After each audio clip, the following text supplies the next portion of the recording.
अगली सुबह अभिमन्यु जल्दी ही उठ गया। तैयार होकर उसने खुद को आईने में देखा। सफेद शर्ट, नेवी ब्लू रंग की जीन्स, ऊपर काले रंग का ब्लेजर, आंखों में चमक, होठों पर मुस्कुराहट लिए वो काफी देर खुद को निहारता रहा। फिर उसने फोन निकाला, एक सेल्फी ली और शालू के नंबर पर भेज दिया और कमरे से बाहर आ गया। हमेशा देर से उठने वाले अभिमन्यु को जल्दी उठते देख शैलेजा को एक अजीब सी खुशी महसूस हुई। उसने नाश्ता लगाया। अभिमन्यु नाश्ते की टेबल पर आ बैठा और नाश्ता करने लगा। उसकी आंखों में शैलेजा को काम के प्रति निष्ठा साफ नजर आ रही थी। वो बहुत खुश थी। नाश्ता करने के बाद शैलेजा अपने काम में लग गई। अभिमन्यु ने फोन देखा। उसमें शालू का कोई मैसेज नहीं था। शायद अभी तक सो रही थी। वो अभिमन्यु ने उसे फोन लगाया। कुछ देर बाद रिंग होने के बाद दूसरी तरफ से शालू ने फोन उठाया। वो नींद में थी। हेलो, उठी नहीं अभी तक? आलसी। रिपीट। हेलो, उठी नहीं अभी तक? आलसी। अभिमन्यु ने ताना कसा।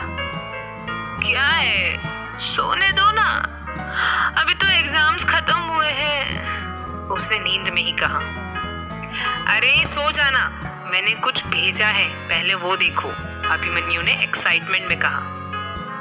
शालू ने अभिमन्यु का मैसेज खोलकर देखा। उसमें अभिमन्यु की खूबसूरत तस्वीर देखकर उसकी नींद उड़ गई और वो बिस्तर पर उठकर बैठ गई। उसने फोन कान में लगाया और कहा, सुबह सुबह किस पे बिजली गिराने का इरादा है? शालू की बातें सुनकर अभिमन्यु हंसने लगा और कहा, ऑफिस जा रहा हूँ। क्या? सच्ची? मुझे विश्वास नहीं हो रहा है, शालू ने कहा। अरे हाँ बाबा, सच्ची, बस अब जल्दी से काम जमा लूं, फिर तुम्हें मॉम से मिलवाऊंगा, अभिमन्यु ने खुश होकर कहा।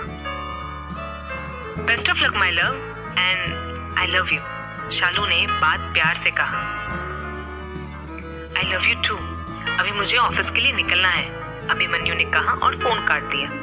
कुछ देर बाद अभिमन्यु आकर गाड़ी में बैठा और ऑफिस के लिए निकल गया। ऑफिस में उसका पहला दिन था। वो पूरा दिन ऑफिस में होने वाले काम की जानकारी लेता रहा। बहुत ही ध्यान से हर काम को सीख और समझ रहा था। कुछ देर बाद शैलेजा भी ऑफिस आई। अभिमन्यु को काम में लगे देखकर उसे बहुत खुशी हुई। वो उस दिन जल्दी ही घर वापस आ गई। शाम तक अभिमन्यु बहुत थक चुका था, पर साथ ही बहुत खुश भी था। वो घर आ गया। खाना खाकर वो सोने चला गया। थकान की वजह से उसे नींद भी जल्दी आ गई। अगली सुबह उसके कमरे की खिड़की कोई लगातार पीट रहा था। अभिमन्यु गहरी नींद में था, लेकिन आवाजें इतनी तेज थी कि वो नींद से जाग गया। उसने साइड टेबल पर रखी घड़ी की तरफ देखा। उसमें सुबह के 6 बज रहे थे। अभिमन्यु आंखें मसलता हुआ उठा और खिड़की की तरफ गया। आवाजें अभी भी आ रही थी। अभिमन्यु ने खिड़की खोली तो चौंक गया। दरवाजा कोई और नहीं बल्कि शालू ही पीट रही थी। तुम इतनी सुबह यहाँ क्या कर रही हो? अभिमन्यु ने दबी आवाज में कहा। फोन कहाँ है तुम्हारा? रात से कितनी बार फोन कर चुकी हूँ, शालू ने गुस्सा दिखाते हुए कहा। अभिमन्यु ने कुछ सोचते हुए कहा, सॉरी, वो कल बहुत थक गया था ना, तो फोन का ध्यान नहीं रहा, शायद साइलेंट हो गया है। पर तुम इस वक्त यहाँ क्या कर रही हो? किसी ने देख लिया तो प्रॉब्लम हो जाएगी। तुम्हें बर्थडे विश करने आई थी, हैप्पी बर्थडे, शालू ने मुस्कुराकर कहा। अरे मैं तो भूल ही गया, आज मेरा बर्थडे है। थैंक यू शालू, अभिमन्यु ने प्यार से कहा। अपना हाथ आगे करो, शालू ने कहा। अभिमन्यु ने अपना हाथ आगे बढ़ा लिया। शालू ने अपने हाथ से लाया ब्रेसलेट अभिमन्यु के हाथ में पहना दिया। वो ब्रेसलेट अभिमन्यु के हाथ पर बहुत अच्छा लग रहा था। उसने शालू को एक बार फिर से थैंक यू कहा। शालू ने अंदर आने की कोशिश की तो अभिमन्यु ने उसे रोक दिया। क्या कर रही हो? मॉम अंदर है, उन्हें तुम्हें मेरे कमरे में आते देखा तो बवाल हो जाएगा। तुम जाओ यहाँ से प्लीज, मैं तुमसे शाम को मिलता हूँ। पक्का ना? शालू ने उंगली दिखाकर कहा।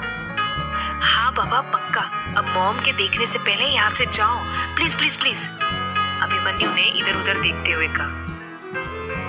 पहले इधर आओ, शालू ने कहा। अभिमन्यु शालू के थोड़ा करीब आया तो शालू ने उसके बाएं गाल पर किस किया और खिड़की से कूदकर भाग गई। अभिमन्यु अपने गाल पर हाथ लगाए उसे जाता हुआ देखता रहा और फिर खिड़की बंद कर दी।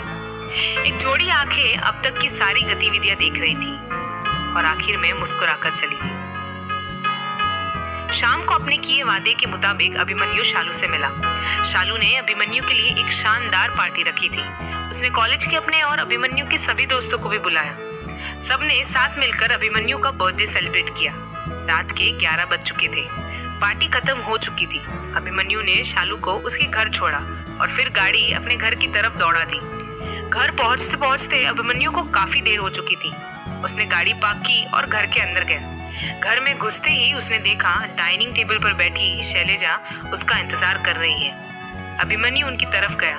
उसने देखा डाइनिंग टेबल पर एक केक रखा है। अभिमन्यु शैलेजा के पास रखी चेयर पर बैठ गया। उसे याद आया कि हमेशा ऐसे ही शैलेजा उसके जन्मदिन पर केक बनाती है और अभिमन्यु हर साल उसी के साथ अपना बर्थडे सेलिब्रेट करता था। लेकिन आज उसे ये याद नहीं रहा। उसने शैलेजा का हाथ अपने हाथों में लिया और धीरे से कहा, आई एम सॉरी मॉम, दोस्तों ने पार्टी रखी थी, बस इसलिए देर हो गई। शैलेजा ने कुछ नहीं कहा और पास रखा चाकू उठाकर अभिमन्यु की तरफ बढ़ाते हुए कहा, बर्थडे खत्म होने में अभी 5 मिनट बाकी हैं, चलो केक काटो। अभिमन्यु ने घड़ी में देखा, 11:55 हो रहे थे।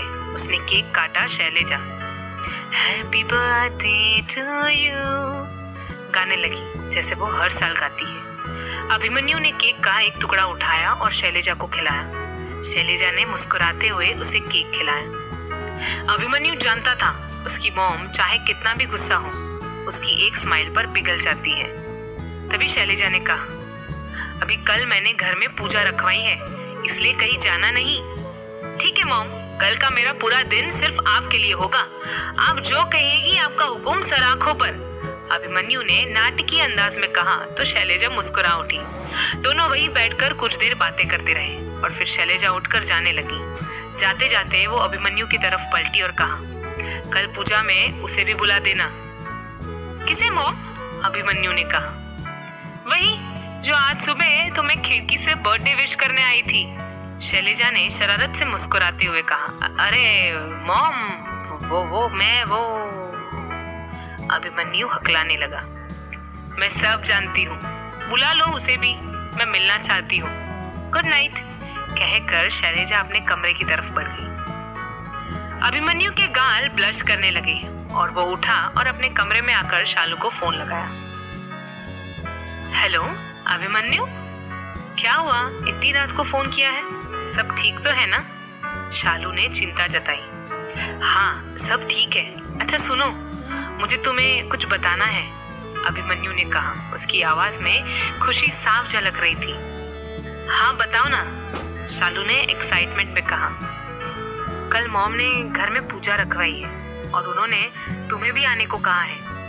अभिमन्यु ने भी उसी एक्साइटमेंट में बताया। क्या सच्ची? मुझे विश्वास नहीं हो रहा है। क्या उन्होंने मुझे सच में बुलाया है? तुम इतनी रात में कोई मजाक तो नहीं कर रहे हो ना? शालू ने खुशी और आश्चर्य से कहा। हाँ बाबा, सच में उन्होंने तुम्हें बुलाया है और कहा कि वो तुमसे मिलना चाहती है, अभिमन्यु ने कहा। तो क्या तुमने उन्हें हमारे बारे में सब बता दिया? शालू ने फिर डरते हुए पूछा। मैंने कुछ नहीं बताया, वो तो तुम्हारी ही मेहरबानी से उन्होंने तुम्हें आज सुबह देख लिया था जब तुम खिड़की पर आई थी, अभिमन्यु ने कहा। इसका मतलब उन्होंने सुबह मुझे, मतलब कल वो मुझे घर इसीलिए बुला रही है क्योंकि वो मेरी क्लास लगाने वाली है? ना बाबा ना, मैं नहीं आने वाली, शालू ने डरते हुए कहा। तो अभिमन्यु को हंसी आ गई और उसने कहा, अरे पागल, मॉम ऐसा कुछ नहीं करेगी, वो सिर्फ तुमसे मिलना चाहती है और तुम्हें कल आना ही होगा। सुबह 9 बजे घर आ जाना, ठीक है? मुझे डर लग रहा है अभिमन्यु, कहीं उन्होंने मुझे नापसंद कर दिया तो? शालू ने अपनी चिंता व्यक्त की। शालू, मॉम ऐसा कुछ नहीं करेगी, तुम टेंशन मत लो, मैं हूं ना, मैं तुम्हारे साथ ही रहूंगा, अभिमन्यु ने समझाते हुए कहा। अभिमन्यु की बात सुनकर शालू को थोड़ी तसल्ली मिली तो उसने कहा, तुम बताओ ना, उनका दिल जीतने के लिए मुझे क्या करना चाहिए? शालू की बातें सुनकर अभिमन्यु को शरारत सूझी और उसने कहा, वो सब मैं थोड़ी देर में मैसेज करके बता दूंगा। और सुनो, कल आना ही है, नहीं आई तो मॉम को बुरा लगेगा और हो सकता है इसके बाद तो वो तुम्हें सच में ही रिजेक्ट कर दे। अभिमन्यु की बात सुनकर शालू डर गई। उसने धीरे से कहा, नहीं नहीं, मैं वक्त पे पहुंच जाऊंगी। अभिमन्यु ने मुश्किल से अपनी हंसी को रोकी और कहा, ठीक है, अभी मैं फोन रखता हूँ और तुम्हें मैसेज करता हूँ। Love you. Love you too, good night, Shalu ने कहा और फोन काट दिया। उसे नींद नहीं आ रही थी। वो हाथ में फोन पकड़े कमरे में इधर उधर घूमने लगी और अभिमन्यु के मैसेज का इंतजार करने लगी।